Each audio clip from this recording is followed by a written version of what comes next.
കോട്ടൂർ കാപ്പുകാട് ആന പരിപാലന കേന്ദ്രത്തിലെ കുട്ടി ആന ചെരിഞ്ഞു. 10 വയസ്സുള്ള പൂർണ്ണ എന്ന ആനക്കുട്ടിയാണ് ചെരിഞ്ഞത്.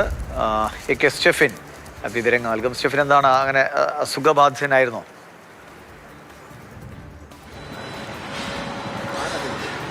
ദിവിഷ, പെട്ടെന്ന് ഉണ്ടായ ഒരു മരണം, അങ്ങനെയാണ് ഇപ്പോൾ കാപ്പുകാട്ടിൽ നിന്ന് നമുക്ക് മനസ്സിലാക്കാൻ കഴിയുന്നത്. 2016 അച്ചൻകോവിൽ വനമേഖലയിൽ നിന്നാണ് പൂർണ്ണ എന്ന പിടിയാനയെ കാപ്പുകാട് ആന പരിപാലന കേന്ദ്രത്തിലേക്ക് കൊണ്ടുവന്നത്. പരിക്കേറ്റ നിലയിലായിരുന്നു ആന ഉണ്ടായിരുന്നത്.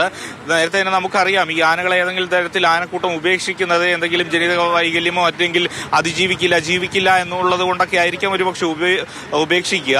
ഏതായാലും അച്ചൻകോവിൽ നിന്നും ഇങ്ങോട്ടേക്ക് കൊണ്ടുവന്ന് ആന പരിപാലന കേന്ദ്രത്തിൽ ഭക്ഷണവും മറ്റ് കാര്യങ്ങളും എല്ലാം നൽകി പരിപാലിച്ചു വരികയായിരുന്നു. ഇന്നലെ പെട്ടെന്ന് 10 മണിയോടുകൂടി കുഴഞ്ഞു വീഴുകയായിരുന്നു. അങ്ങനെയാണ് ആന ചരിഞ്ഞത് എന്നുള്ളതാണ് മനസ്സിലാക്കാൻ കഴിയുന്നത്. ഇപ്പോൾ ഏതായാലും പോസ്റ്റ്മോർട്ടം നടപടികൾ പുരോഗമിക്കുകയാണ്. പോസ്റ്റ്മോർട്ടത്തിന് ശേഷം മാത്രമേ കൃത്യമായി എന്താണ് ഈ മരണകാരണം എന്നത് സംബന്ധിച്ച് സ്ഥിരീകരിക്കാൻ കഴിയുകയുള്ളൂ.